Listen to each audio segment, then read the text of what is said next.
So hello everyone. आज हम एक नया चैप्टर स्टार्ट करेंगे जो कि आपका फोर्थ चैप्टर है। ये है आपका द्विघात समीकरण। ठीक। इस चैप्टर में आप जो हमने बहुपद में द्विघात बहुपद देखा था उसी द्विघात बहुपद को हम जीरो के इक्वल कर देंगे और वही हमारा द्विघात समीकरण बन जाएगा। तो इंटरेस्टिंग चैप्टर है और इसमें क्या होगा कि आपको एक ही चर देखने को मिलेगा। वैसे क्या था जो हमने जो पिछला चैप्टर किया था उसमें क्या था, वो था रैखिक समीकरण वाला चैप्टर। रैखिक समीकरण थे और कितने चर वाले थे उसमें, थे आपके दो चर। ठीक। और द्विघात समीकरण में आपके एक ही चर होगा। ठीक, जैसे आपने द्विघात बहुपद देखा था उसी को आप समझ लीजिए हम यहाँ पे द्विघात समीकरण बनाएंगे। तो देखते हैं नेक्स्ट पेज। तो ये परिचय दिया हुआ है कि आपका द्विघात समीकरण होता क्या है। तो चर x में यानी कि यहाँ पे कोई भी चर हो सकता है, जनरली हम x को ही मान लेते हैं। चर x में एक द्विघात समीकरण a x square plus b x plus C equals to zero के प्रकार की होती है। यानी कि हमने जो ये इतना क्या पढ़ा था, ये हमने पढ़ा था द्विघाती, द्विघाती क्या पढ़ा था, बहुपद पढ़ा था। और उसी द्विघाती बहुपद में मतलब उसको जीरो के इक्वल करने पर हमें द्विघात समीकरण प्राप्त होती है। अब यहाँ पर एबीसी के बारे में क्या बताया गया है, ये सभी वास्तविक संख्याएं हैं और ए जीरो के बराबर नहीं हो सकता। क्यों नहीं हो सकता, मैंने बहुपद वाले चैप्टर में भी बताया था। जैसे कि अगर ये ए जीरो के बराबर हो गया तो ये इक्वेशन क्या बचेगी, ये बचेगी B x plus C equals to zero. फिर तो ये द्विघाती समीकरण बना ही नहीं। ठीक, ये तो अब एक केवल रैखिक बहुपद वाली समीकरण बन गई। तो इसलिए आप ए को जीरो नहीं रख सकते हैं। उदाहरण के लिए एक यहाँ पे उदाहरण दिया गया हुआ है 2x² प्लस एक्स माइनस 300। अब यहाँ पे a क्या है, 2 है। b क्या है, यहाँ पे 1 लिखा हुआ है। और c क्या है आपका, माइनस का 300। अब ये क्या है, एक द्विघात समीकरण है। इसी प्रकार 2x² minus 3x plus 1, 4x minus 3x² plus 2 और 1 minus x² plus 300 equals to 0 भी द्विघात समीकरण है। वास्तव में कोई भी समीकरण px, मैंने बहुपद बताया था कि आप किसी भी बहुपद को px से डिनोट कर सकते हैं, तो वही आप समझ लीजिए कि इस बहुपद को हमने px बोल दिया और उसी को जीरो पे इक्वल रख दिया। तो ये हमारी क्या हो गई, समीकरण हो गई। तो जहां px घात दो का एक बहुपद है, एक द्विघात समीकरण कहलाती है। मतलब अगर हमने कोई px बहुपद ले लिया जो कि हमारा द्विघाती बहुपद है, द्विघाती बहुपद, और इसी को हमने जीरो के बराबर रख दिया, तो यही हमारी क्या हो जाएगी, द्विघात समीकरण, या इसी को इंग्लिश में बोलते हैं क्वाड्रेटिक इक्वेशन। द्विघात समीकरण या क्वाड्रेटिक इक्वेशन। ठीक, ये आपकी क्या हो जाएगी, क्वाड्रेटिक इक्वेशन। अब इसमें जो हमारा px होता है इसमें हम घातों को घटते क्रम में लिख देते हैं, तो हमें समीकरण का मानक रूप प्राप्त हो जाता है। ये हमारा मानक रूप है जहां पर ax² plus b x plus c क्या है, हमारा मानक रूप है द्विघात समीकरण का। और आप, आई होप आपको ये द्विघात समीकरण समझ में आ गई होगी। और हम नेक्स्ट टॉपिक देखते हैं कि क्या है आपका। फिर है कुछ उदाहरण दिए हुए हैं कि निम्न स्थितियों को गणितीय रूप में व्यक्त कीजिए। यही उदाहरण है कि इनको हम द्विघात समीकरण कैसे बनाएंगे। तो जॉन और जीवंती के दोनों के पास कुल मिलाकर 45 कंचे हैं। दोनों पांच पांच कंचे खो देते हैं। अब उनके पास कंचों की संख्या का गुणनफल 124 है। हम जानना चाहेंगे कि आरंभ में उनके पास कितने कंचे थे। तो अगर इस क्वेश्चन को हम सॉल्व करें तो देखिए, मतलब सॉल्व क्या, इसको हम इक्वेशन बनाएं।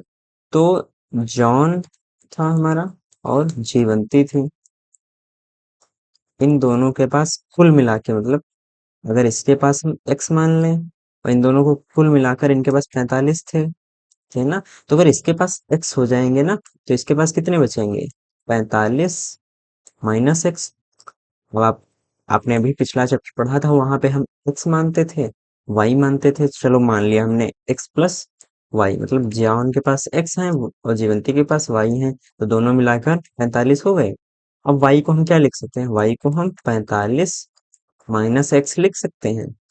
देखो, तो हमने वही तो लिख दिया यहाँ पे। जॉन के पास एक्स कंचे हैं और जीवंती के पास 45 माइनस एक्स है। अब क्या करते हैं, दोनों कंचे खो देते हैं। कितने खो देते हैं? -5, 5 5 खो देते हैं, तो इसके पास कितना बचेगा? x-5। और इसके पास कितने बचेंगे? ये भी 5 खो देती है, तो ये 40 माइनस एक्स। अब बोला गया है कि अब ये जो नंबर है, इन दोनों का गुणनफल 145 के बराबर है। तो x-5 और 40 माइनस एक्स इक्वल्स टू 145। को देख लेता हूँ कि 124 था कि 145 था। 124 है, दोनों के पास यहाँ पे 124 होगा। ये है आपका 124। ठीक, तो देखो, हमने कंडीशन जो जो क्वेश्चन हमें बोलता जा रहा था हमने वही कर दिया। तो अब हमारी ये इक्वेशन बन गई। अब ये चेक, मतलब द्विघात समीकरण कैसे बनेगी, देखो। x की हम क्या मल्टीप्लाई करेंगे 40 से, तो ये 40x हो जाएगा। अब x की x से मल्टीप्लाई करो तो ये माइनस का एक्स स्क्वायर हो जाएगा। अब इसकी मल्टीप्लाई करो -5 की 40 से, तो ये माइनस का 200 हो जाएगा। और -5 की -x से करो तो ये 5x हो जाएगा। ये बराबर 124 के। अब 124 को भी इधर ले आओ, या एक्स स्क्वायर को इधर ले जाओ। सब कुछ मतलब इधर की जितनी भी टर्म्स हैं इनको इधर ले जाते हैं, तो इधर 0 हो जाएगा। ठीक, और इधर एक्स स्क्वायर, और ये 40 प्लस 5 45x होता ना, तो ये माइनस का हो जाएगा 45x। और ये माइनस का 200 था, इधर जाएगा तो प्लस का 200 हो जाएगा। प्लस का 200 प्लस 124। तो इसको हम स्टैंडर्ड रूप में लिखना चाहें, यहाँ पे लिखते हैं, तो कैसे लिख सकते हैं? एक्स स्क्वायर -45x, और इसको ऐड कर लेते हैं तो ये हो जाएगा 324 इक्वल्स टू 0। अब यहाँ पर अगर हम ए की बात करें, ए कितना है? ए है यहाँ पे 1। और अगर बी देखना चाहें, बी कितना है? बी हमारा है -45। और सी कितना है? सी अगर हमें देखना है तो ये है 324। रुको, 324 है। ठीक, अगर हम इसकी कंपैरिजन इससे करते हैं, a x square plus b x plus C equals to 0 से, तो हमें यही तो मिलते हैं, यही सारे रिजल्ट मिल जाते हैं कि ए यहाँ पे 1 हो गया, बी -45 हो गया, सी हमारा 324 हो गया। हमारा क्या था, जो नेक्स्ट क्वेश्चन था उसमें क्या बोला गया कि एक कुटीर उद्योग है जिसमें एक दिन में कुछ खिलौने निर्मित करता है कुटीर उद्योग। अब प्रत्येक खिलौने का मूल्य जो है वो 55 रुपए में 55 में से एक दिन निर्माण किए गए खिलौने की संख्या को घटाने पर प्राप्त संख्या के बराबर है। फिर किसी दिन कुल निर्माण लागत 750 थी। हम उस दिन द्वारा निर्माण किए गए खिलौनों की संख्या ज्ञात करना चाहते हैं। तो 55 में से एक दिन निर्माण किए गए खिलौनों की संख्या को घटाने से प्राप्त संख्या के बराबर है। तो हम क्या करेंगे, इसको लगाएंगे। देखो, हम मान लेंगे कि, रुको, पेन का कलर चेंज करता हूँ। उस दिन उस दिन निर्माण किए गए खिलौनों की संख्या क्या हो जाएगी? निर्माण किए गए खिलौनों की संख्या, ये हमने मान लिया x। तो लागत कितनी हो जाएगी? लागत उसमें बोला था 55 में से घटाना है, लागत हो जाएगी 55 माइनस एक्स। अभी एक खिलौने की लागत है। ठीक, अगर कुल लागत हमसे पूछ ले, ये क्या हो जाएगी? एक खिलौने की लागत, एक खिलौने की लागत 55 माइनस एक्स है। उस दिन उस दिन कुल लागत कितनी हो जाएगी? कुल लागत होगी हमारी। अब खिलौनों की संख्या x है, एक खिलौने की लागत इतनी है, तो इन दोनों का मल्टीप्लिकेशन ही तो कुल लागत होगी। तो यहाँ पे हम मल्टीप्लाई कर लेते हैं। तो x और 55 माइनस x, ये हमने कर दिया। ठीक। और ये लागत है कितनी? ये है हमारी 750 के बराबर। बस हम इक्वेशन बना लेते हैं। यहाँ से अगर हम मल्टीप्लाई करेंगे तो ये 55x माइनस का एक्स स्क्वायर इक्वल टू 750। सब कुछ उधर ले जाएं तो 0 बराबर x square minus 55x plus 750। ये हमारी क्या हो जाएगी? ये हमारी द्विघात समीकरण हो जाएगी।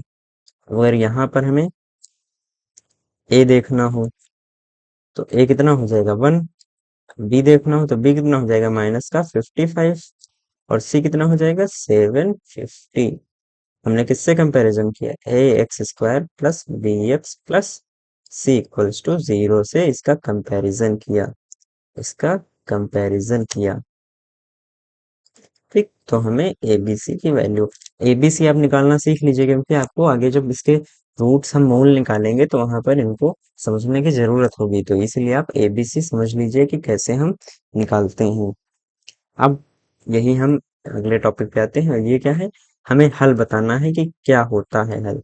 तो व्यापक रूप में एक वास्तविक संख्या द्विघात समीकरण a x square plus b x plus C equals to 0, जहां पर a is not equal to 0 का एक मूल कहलाती है यदि एक्स की जगह पे हम मान लिया, मतलब ये तो चलो लैंग्वेज लिखी है हमने, जो शून्य क्या देखे थे बहुपद में वही यहाँ पे हल हो जाते हैं। A x square plus b x plus c लिखा हुआ है।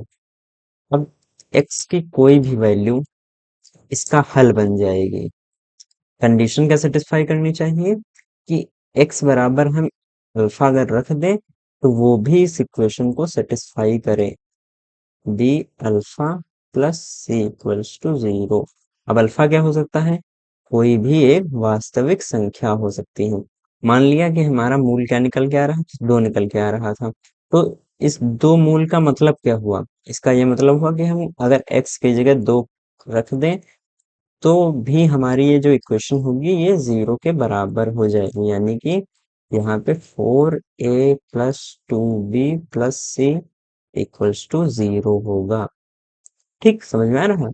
अब यहाँ पर ए बी सी के कुछ कॉम्बिनेशन दिए होंगे और उनको रखने पे ये 0 हो जाएगा, गिवन दैट कि x इक्वल्स टू 2 या अल्फा हमारा उसका मूल है।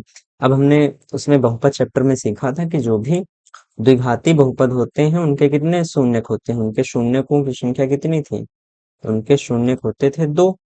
एक होता था अल्फा, एक और क्या होता था? बीटा। तो यहाँ पर भी द्विघात समीकरण के दो मूल होंगे। अब इन्हीं शून्यकों को हम समीकरण जब लेंगे तो मूल कह देंगे। तो इसके दो मूल होंगे, और जनरली हम मूल दो जब होते हैं तो उन्हें अल्फा कॉमा बीटा लिखते हैं। अब इन्हें ज्ञात करने की विधि क्या है? तो आपने पहली विधि पढ़ी थी जो आपने बहुपद चैप्टर में, तो हमने गुणनखंड विधि द्वारा उनको निकाला था। अब ये गुणनखंड विधि द्वारा है क्या? तो मान लिया कोई एक समीकरण हम ले लेते हैं। समीकरण आपकी द्विघात समीकरण है 2x square minus 5x plus 3 equals to 0। ठीक। तो हमने बहुपद चैप्टर में क्या सीखा था कि हम जब इसे गुणनखंड विधि द्वारा मतलब गुणनखंड करते थे इसके, तो क्या करते थे? हम a और c की गुणा करते थे, a इंटू सी करते थे, तो ये क्या आ रहा? 6 आ रहा। अब इस 6 के हम ऐसे फैक्टर करेंगे कि जिन्हें जोड़ने या घटाने पर, प्लस या माइनस करने पर हमारा -5 आ जाए। प्लस और उन्हें मतलब अगर जिसे हमने दो ले लिए इसके फैक्टर, वो दोनों माइनस माइनस हुए या प्लस प्लस हुए या प्लस माइनस, यही तो हो सकते हैं तीन कॉम्बिनेशन।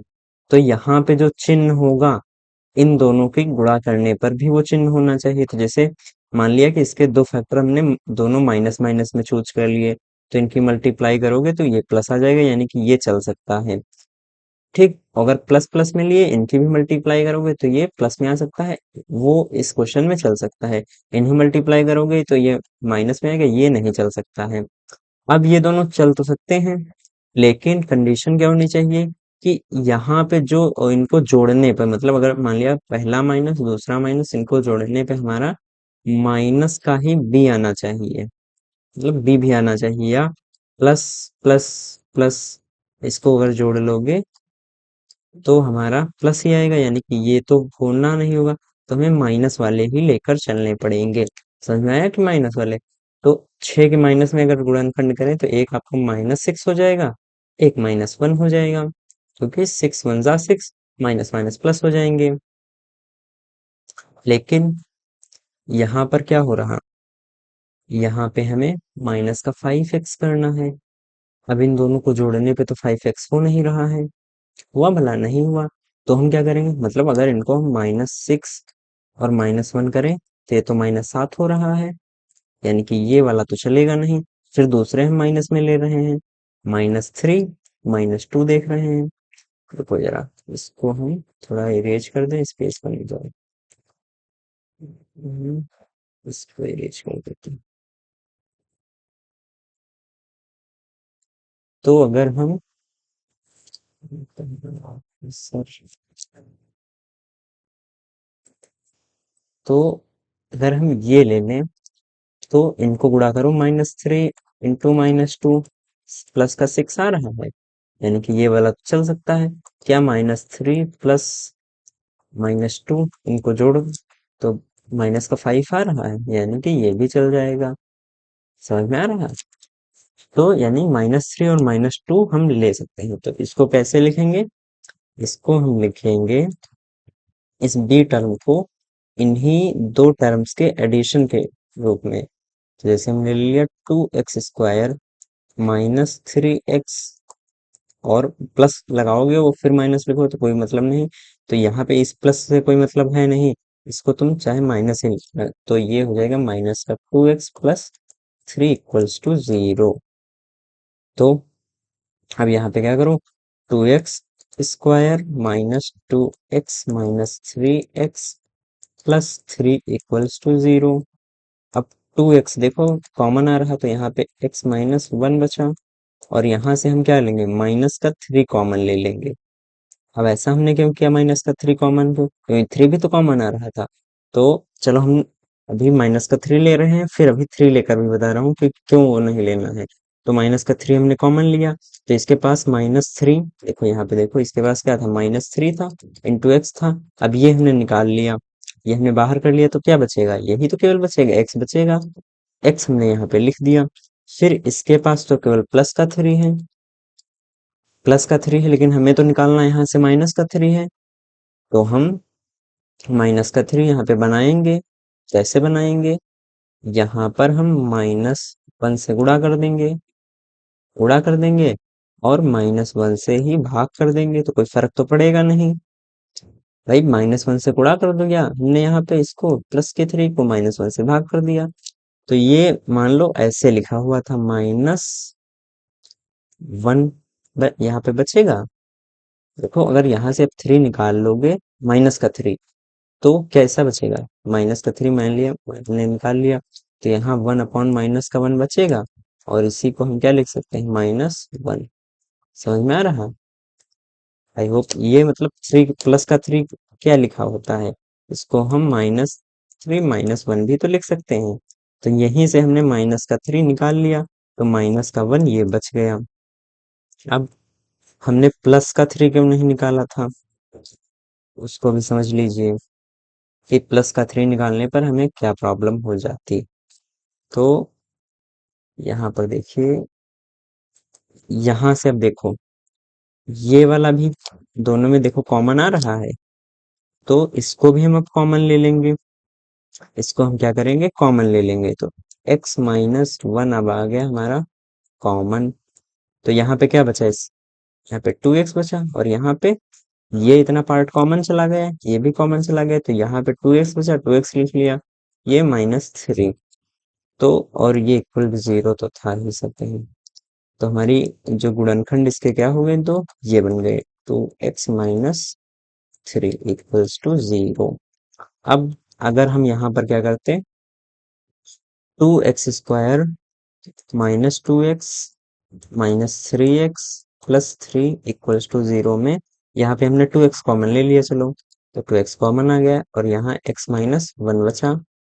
ठीक, यहाँ पे हमने +3 कॉमन लिया, मान लिया तो +3 लोगे तो ये -x बच जाएगा ना, और यहाँ पे +1 बचा। अब देखो हमारे पास प्रॉब्लम आ रही, यहाँ पे x-1 है, यहाँ पे 1 - x है, कुछ यहाँ पे कॉमन ही नहीं आ रहा, तो हम गुणनखंड कहाँ कर पाएंगे। इसीलिए हमें जो इस ब्रैकेट में आता है वैसा ही इस ब्रैकेट में बनाना पड़ता है। अगर यहाँ पे ना बने तो या तो आपने यहाँ पे इसके गुणनखंड गलत किए होंगे, या तो आपने कॉम्बिनेशन सही नहीं किया है, या आप सही से कॉमन नहीं ले रहे। तो इसलिए आपको दोनों जगह समान कॉमन बनाने पड़ेंगे। तो बस यही आपकी क्या है, गुणनखंड विधि है। अब इसमें इसके मूल क्या होंगे, अगर मूल देखना चाहो तो यहाँ से अगर अब ये दोनों पदों का हमने क्या कह दिया, गुणनफल 0 है। तो जैसे मैंने कहा a क्रॉस b या a इंटू बी क्या है, 0 है। ये कब 0 होगा, या तो b 0 हो जाए तब 0 हो सकता है, क्योंकि किसी भी संख्या की 0 से गुणा करने पे 0 आती है, या तो a 0 हो जाए, ठीक, तब 0 हो सकता है। तो हमें पता तो है नहीं कि कौन सी संख्या 0 है, तो हम दोनों को 0 रखेंगे। तो x-1 को 0 रखा तो x की वैल्यू क्या आ गई, 1 आ गई, यानी कि x बराबर 1 पे भी ये 0 है। और 2x-3 को 0 रखा तो x बराबर क्या आएगा, 3/2, यानी कि इस पे भी 0 है। अब यहाँ पर आप को अगर ध्यान हो तो बहुपद में मैंने द्विघात बहुपद का ग्राफ बताया था, तो ध्यान है आप सभी लोगों को, तो फिर से देख लीजिए ग्राफ, वो ग्राफ क्या था फिर से देख लो। वहां पे मैंने बताया था इसका ग्राफ जो होता है वो एक पैराबोला होता है। पैराबोला मतलब परवलय। परवलय कैसा होता है अभी देखो, परवलय हमारा होता है कुछ ऐसा।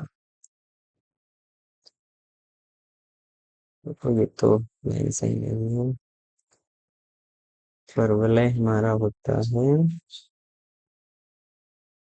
देखो एक मिनट, यहाँ पे अगर हम इसको ड्रा कर लें,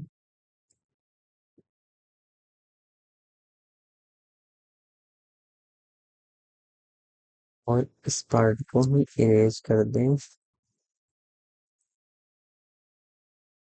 देखो इरेज क्यों नहीं हो रहा,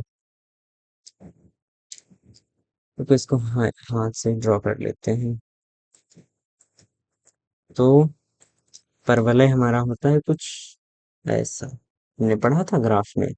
तो ये देखो मैंने क्या बताया था, सोल्यूशन क्या होते हैं, जहां पर ग्राफ हमारा एक्स एक्सिस को कट करता है। तो इसको बताया था, जैसे ये यहाँ पे कट किया, ये अल्फा हो गया, ये यहाँ पे कट किया तो ये बीटा हो गया। अब एक और ग्राफ बताया था कि अगर दोनों एक ही जगह पे, मतलब मान लिया यहाँ पे तो नहीं टच कर रहे हैं, अगर कुछ ऐसा ग्राफ हो कि एक ही जगह पे टच करे, तो यहीं पे हमारे अल्फा और बीटा बराबर होंगे। वो कोई भी संख्या मान लिया हमारा सी के बराबर हो गए, तो एक ही जगह जब टच करेगा तो वो सी के बराबर होगा। ये हमारा जो क्वाड्रेटिक पॉलिनोमियल क्वाड्रेटिक इक्वेशन होती है उसका ग्राफ होता है, ठीक। क्वाड्रेटिक इक्वेशन का ग्राफ कुछ ऐसा होता है। अब आगे आप चैप्टर में पढ़ेंगे कि ये ग्राफ अगर मान लो कि यहाँ पे तो कट कर रहा है, ना कट करे तो क्या होगा, या ये डाउनवर्ड हो, चलो डाउनवर्ड बता देता हूँ कि अगर डाउनवर्ड है ग्राफ तो उसका क्या मतलब होता है। अगर आपका ग्राफ क्या है, डाउनवर्ड है जैसे, तो उसका मीनिंग होता है कि आपका जो ए होता है वो नेगेटिव होता है। अगर आपका ग्राफ पॉजिटिव है कुछ ऐसा, तो आपका ए 0 से बड़ा है। अगर आपका ग्राफ ऐसे डाउनवर्ड है, नीचे की तरफ है, तो आपका ये ए नेगेटिव है, ठीक, समझ में आ गया। तो इसी के साथ ये लेक्चर खत्म होता है, और इसके बाद हम एक्सरसाइज का सलूशन देखेंगे। और जो हमारे मूल निकालने की अन्य विधियां हैं वो भी देखेंगे। अगर आपने पिछले लेक्चर नहीं देखे हैं तो वो देख लीजिए। आपको प्लेलिस्ट में सारे वीडियोस मिल जाएंगे जिसमें आप बहुपद, रैखिक समीकरण और फिर उसके बाद दिए चक्र देख लीजिए। Thank you very much.